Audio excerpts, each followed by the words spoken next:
Hello, vinyl Hey. community. We're back for another episode of So I Married a Record Collector. Another 5 records in the collection to go through and talk about. And We're almost done with Diddley, so not quite. We're almost all diddlied out, but we still have a few more to go, or a couple more to go. So let's get started. All right, the first one.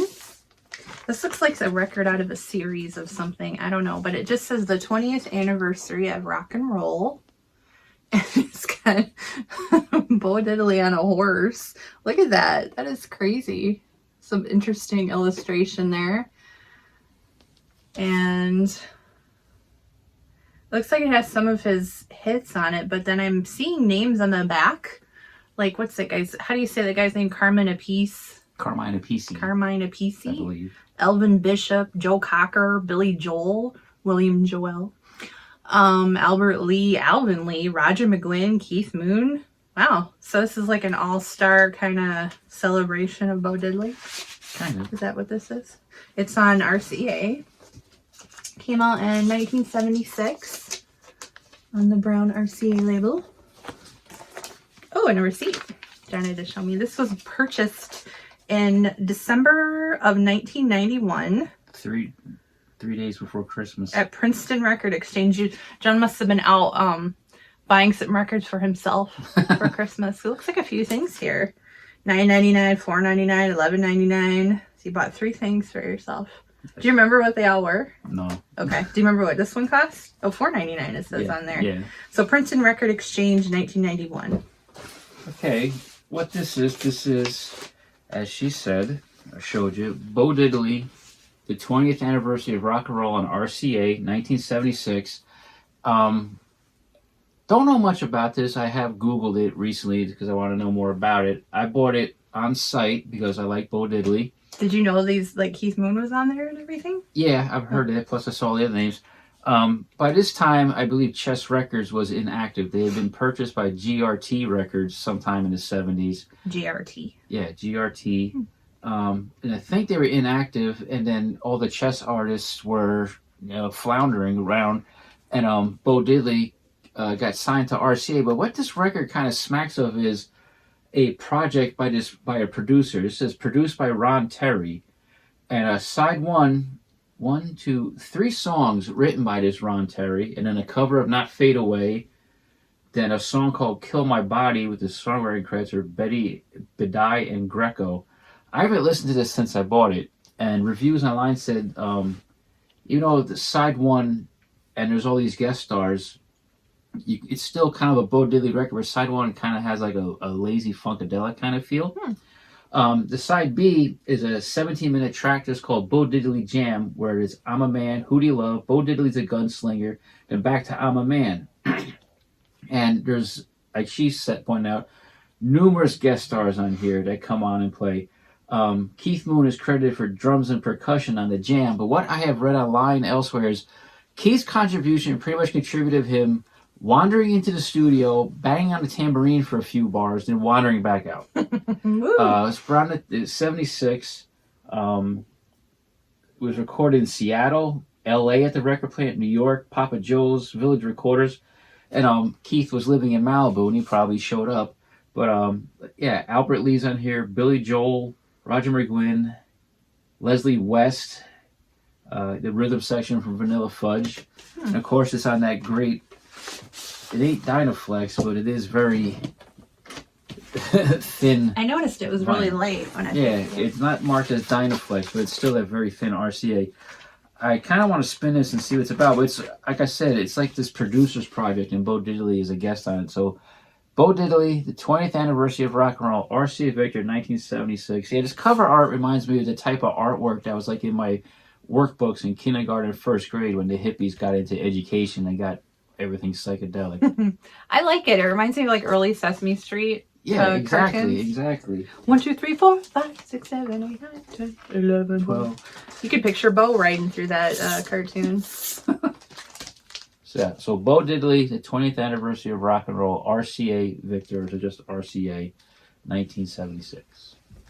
All right, up next we've got Bo Diddley, Chuck Berry, 2 great guitars. So there's 2 guitars. I'm guessing these are they duets, or is one side, well, it looks like one side is Chuck and one side is Bo. Maybe that's how it was recorded, and they just, this says it's from 84 on Chess Records in Englewood, New Jersey. It says on the back.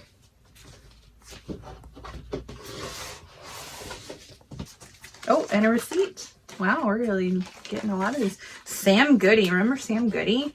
Sam Goody at the Woodbridge Shopping Center in Woodbridge, New Jersey in September of 88. Wow. This was $6.40. Well, no. You bought 2 records, each at $6.49 a piece. What you wrote at the top? Steppenwolf? I had purchased Steppenwolf 7 because, Nice. but which I don't own anymore, so I don't care for Steppenwolf much. Because they had a song on Steppenwolf 7 called Ear Split and Loudenboomer. And I said, man, maybe that's a really cool instrumental, like a Blue Cheer type thing, but it wasn't. And so I got rid of that. Anyway, this is Bo Diddley, Chuck Berry, 2 great guitars, originally released in 1964 on Chess. Chuck Berry's first recordings for Chess after he got out of prison after being sent up the river for violating the Mann Act. I didn't know he was in prison. Yeah, in the early, from 1960 to 64. Really? What did he do? He owned a nightclub, and he hired like a underage girl to work there, and he took her across straight lines to St. Louis. There? Yeah, there's been some conjecture about that. And he, you know, the Mann Act he violated, they said, because he transported an underage female across state lines for immoral purposes. But he says he hired her to work at his nightclub. But who hires a 14-year-old to work at a nightclub in St. Louis? Yeah, this is a collaboration between the two. They each get a track of their own. Chuck does Liverpool Drive. Bo does When the Saints Go Marching In. And then there's 2 over 10-minute long tracks where the two of them jam together. The one Chuck takes the lead on is called Chuck's Beat. The one that Bo takes the lead on is Bo's Beat. That's 14 minutes. And you can hear in their playing, you know, musical quotes from a lot of their signature songs. Like she said, this is an 1884 reissue on Chess Records. I really like the graphics. When did it originally come out? 1964. Oh. Yeah. I still have not been able to figure out what card it is. I'm usually pretty good at that, but there's not enough You to can't see. tell just from the windshield? No. I'm looking at the headlight, the fenders and everything. It's probably some little foreign sports car. But yeah, I got this. I was out of high school 3 months when I got this. I love the graphics. People say the graphics on this inspired the way the cover of Bruce Springsteen's Nebraska, but I think it's just coincidence. But anyway, Bo Diddley, Chuck Berry, 2 great guitars, 1964 on Chess. This is the 84 reissue. And I have the CD with bonus tracks. Up next, we've got the Dirtbombs, something a little more modern. The Dirtbombs, Ultra Glide in Black. Now, I know some of the Dirtbombs songs, but I don't think I know any of these. I'm not 100% sure. Maybe if I heard it, because we've played them on the radio show before, I know. And it was always really good. This is from 2001 in the Red Records. Take a look. Ooh, they even got a little insert here with the Mount Rushmore kind of a thing going on in the songs. There you go. Dirtbombs. Okay. As she said, this is the Dirtbombs, Ultra Glide in Black from 2001. This is their album where they do all covers of late 60s, early 70s R&B hits with 1 or 2 exceptions. I don't know why I bought this on vinyl first, because I usually buy CDs first for convenience and whatever. But I think I had seen them live already, or I had heard them on WFMU. Oh, you saw them live? I've seen them 3 times. Wow. That must have been I fun. heard them on FMU and on the Bomp List, the list server I was on. That's a whole long story. I kept hearing raves about it because the Detroit thing was exploding. I was at Princeton Record Exchange shopping, and I saw this in the rack, and I was like, oh, wow, everybody's raving about that. I'm going to get that record. Oddly enough, I don't know why. This record is mastered really low. It's really quiet. You really got to crank up your stereo to get it loud. But Mick Collins, the leader, of course, African-American from Detroit, he grew up listening to a lot of this stuff. He said his older sister was the keeper of the Collins record collection. And the insert here, the Mount Rushmore, is all the artists that they covered. There's Marvin Gaye in there, Smokey cool. Robinson, Barry White. I think there's one there's one original on here. Your Love Belongs Under a Rock. Okay, but they cover If You Can Want, which I believe is a Miracle song. Smokey Robinson wrote it. Sly and the Family Stone's Underdog. Chains of Love, which I think is Darryl Banks. Stevie Wonder's Living for the City. Oh, Curtis Mayfield's Kung Fu. Marvin Gaye's Got to Give It Up. I like that song. Barry White's I'm Qualified to Satisfy for You. I don't know who originally did some of the other songs. My friend Richard Sabello, of course, would know. But my favorite track on here is their cover of, I don't know how, I'm going to pronounce this nice name wrong. The guy from Thin Lizzy, Phil Lynott. His track from his solo album, the track is called Ode to a Black Man, and it's like one of the coolest songs ever. You know, the lyrics like, if you see Stevie, tell him I see. If you see the doctor, tell him he's still king. People in this town are trying to put me down and don't understand what it's like to be a black man. Yeah, man.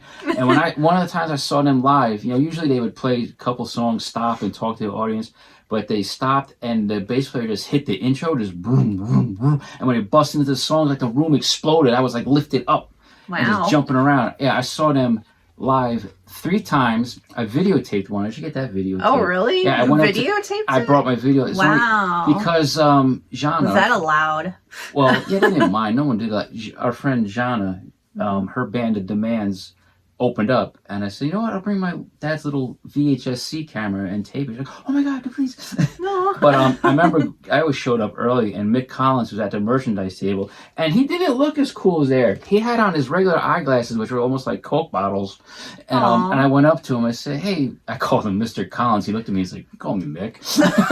And he said, I said, you mind if I videotape your show? Because my friend's band is open. He's like, oh yeah, sure, I don't mind. If you can get me a copy maybe one day, that would be cool.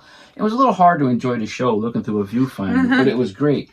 And Jack Diamond was still in the band. The 2 drummers, sometimes they had 2 bass players when I seen them once. But I remember one moment between songs, the people were calling out songs and somebody yelled out, whipping post! And Mick Collins walked up to the mic and said, them ain't no brothers, man. But yeah, this is one of my favorite tracks. I bought the CD soon after. Like I said, favorite track, Ode to a Black Man. But yeah, the Dirtbombs, Ultra Gliding Black on In the Red, 2001. Anybody who digs garage punk and late 60s, early 70s soul R&B, you will love this record. Well, this looks interesting. These okay, DMZ. Oh, I know why you have this. I found it right away. Produced by Flo and Eddie. Right there on the back.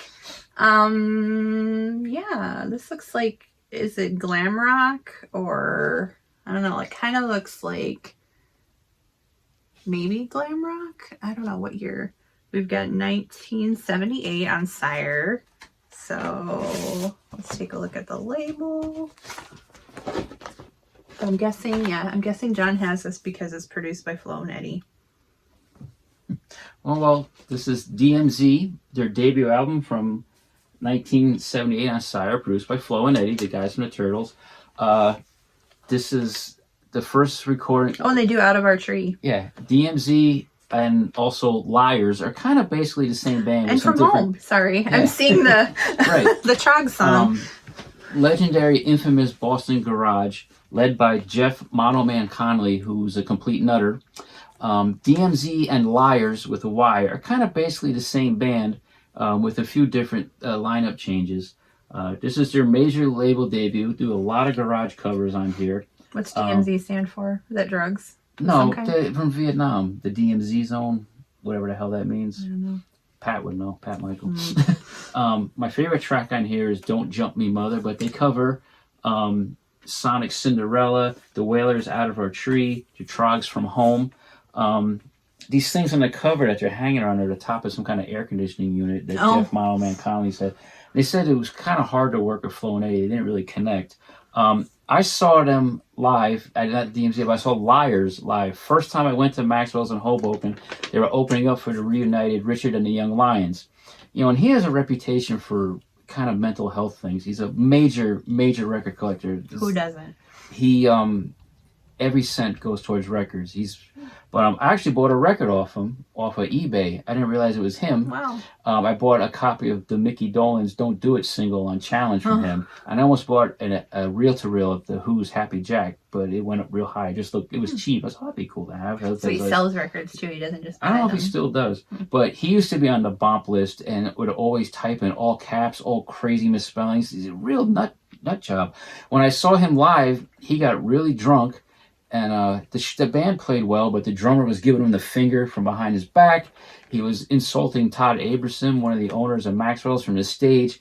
And he was just totally blottoed. And my friend Big Jeff has the genius idea to go up to him after the show and say, "Oh, wow, man, I really enjoyed your show." And Mono Man just went,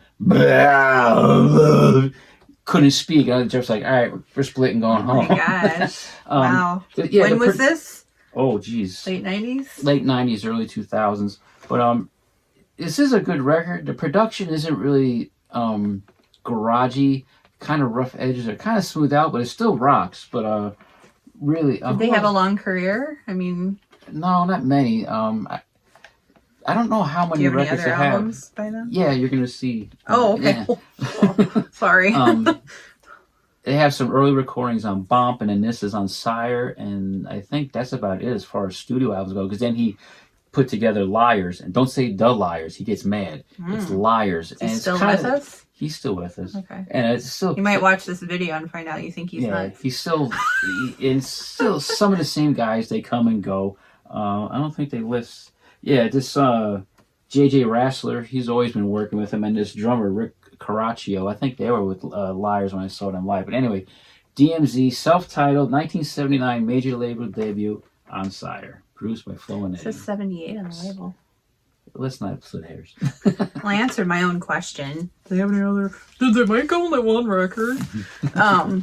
Here is DMZ live at the Rat. I don't know what the Rat is, but we'll find out, I'm sure. Yeah. Live at the Rat. DMZ. Let's see.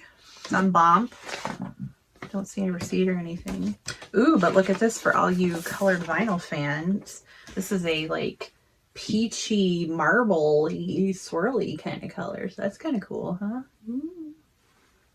And it's got a picture of the band on this side. I know John doesn't like it, and I could see where that would get annoying, especially if you're doing a radio show and they don't print the songs on the label. So tell us about DMZ Live at the Rat. All right, like she said, DMZ Live at the Rat on Bomp Records. This consists of 2 live shows, live tracks. Some from September 28th, 1976. All other tracks recorded May 14th, 1993. The Rat was a club, infamous club, famous club in Boston. I believe our friend Alex Piandez went there sometimes. Yeah, see, at the time, he was calling himself Pokemano Jeff, and that's what he was on the Bomp list, and he was just bananas. And J.J. Rassler, really great live record. The stuff from 76 and 93 rocked, and do a ton of great covers. They do the Don't Jump Me Mother from the debut album I said I like. Cover of Dem's Don't Start Crying Now, Raw Power, Cinderella, He's Waiting, two Sonics tunes. Out of Our Tree again, the Wailers tune. The Elevators, You're Gonna Miss Me. But my favorite track on here is Mighty Idy. You know, Jeff Conley really tries to do a Rocky Erickson kind of singing style. I think, and is this the one? No, I have a CD of another live show that's recorded live on radio, presented by this famous DJ in Boston called Oedipus X. But yeah, color vinyl, that peachy thing there. I ended up buying this on CD too for convenience sake. But if you really dig Neo Garage, Newer Garage, great band to check out. And check out Liars too. I think Steve Carlson has shown Liars sometimes. This was put out in 2001. Not much more to say about it. It rocks. And check it out when you can. The Mighty Idy is my favorite track. All right, that was 5 records, as usual, bi-weekly 5 records that were going through the collection, making our way through this, only the second cube so far. So we were kind of thinking about maybe doing it every week, maybe? If we can. If we can. So, would that be too much? Let us know. Should we do it every week? Would that be okay? I don't know. What do you think? Let us know. Just like always, any thoughts, comments, whatever about the records that we just showed, comment below. I know John usually answers those comments because he's able to converse and knows more about those records than I do. I'd just be like, thank you for watching. But, be constructive, not destructive. Right. Today's T-shirt isn't anything special, just a Batman shirt. Batman's pretty special. Batman is much more rock and roll than Superman. I think it's the theme song. Yeah, I do think I like Batman. Hello better. to all subscribers, old and new. You know who we are. Just sad Steve Carlson's moving away before you can meet him. I remember you had to work that time he came up. Who knows? So, anybody might make one more trip. I want to know what's going to happen to Kat. You know, everybody's worried about that. But, you know, it's a cool opportunity for him to go out there and be able to watch his grandson grow up and be a part of that. So that's really cool. I don't think anybody, you know, I think everybody understands if he's not able to put out videos, you know, as much as he usually does during this time. It's a big transition, you know. I mean, we don't make normal. Videos all the time either because life. You know. You know, so he's going to go out there and be a part of that. So that's really cool. So we wish you all the best, Steve. And we'll keep watching whatever you put out. But yeah, hello to everyone and thanks for watching our videos. Let us know if a weekly video would be cool or if it would be too much. I would say that like bi-weekly for sure, and then if we can do like a weekly. So because we just got so much to get through and there's a closet full and there's just a lot. So we keep talking. I'm finally discovering some live streams that happen at decent hours. I like to get in, I was hanging out with Harry's Music Room talking about comedy records. Yeah, that was fun. I poke in on Grant's Rock Warehouse when he's discussing Zappa records. They enjoyed my comments the other day. I thought about making one to go through recent purchases, but I don't know when's a good time because you conflict with more popular ones, and I don't know who would show up. It'd probably just be me.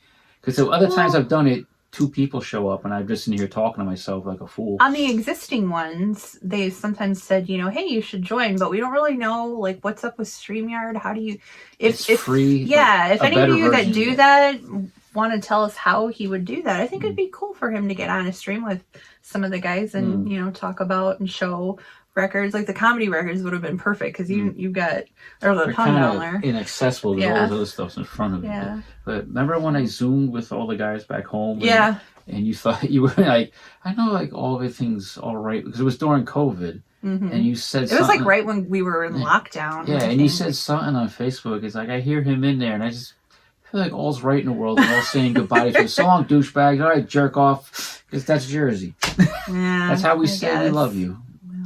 That's how we say we love each other. You gotta be careful on the live streams, though. You don't want to insult somebody and then, you know. No. Oh, well. Well, anyway, let us know if you want him to be part of a stream somewhere and you figure out how to use StreamYard and how all that works. I don't know. But whatever. We will be back. Enough rambling. We will be back. Thanks for watching. Another 5. Yes. Another 5 in 2. In 1. Like on what Chuck Woolery used to do that. We'll be back in 2 and 2. What? He used to do that. Chuck, do they remember that at the end of Love Connection when they take a break? He'd be like, we'll be back in 2 and 2 or something like that. Because he'd talk about the commercial. Okay. Anyway, okay. So, all right, we'll be back. Thanks for watching. See you next time. Bye.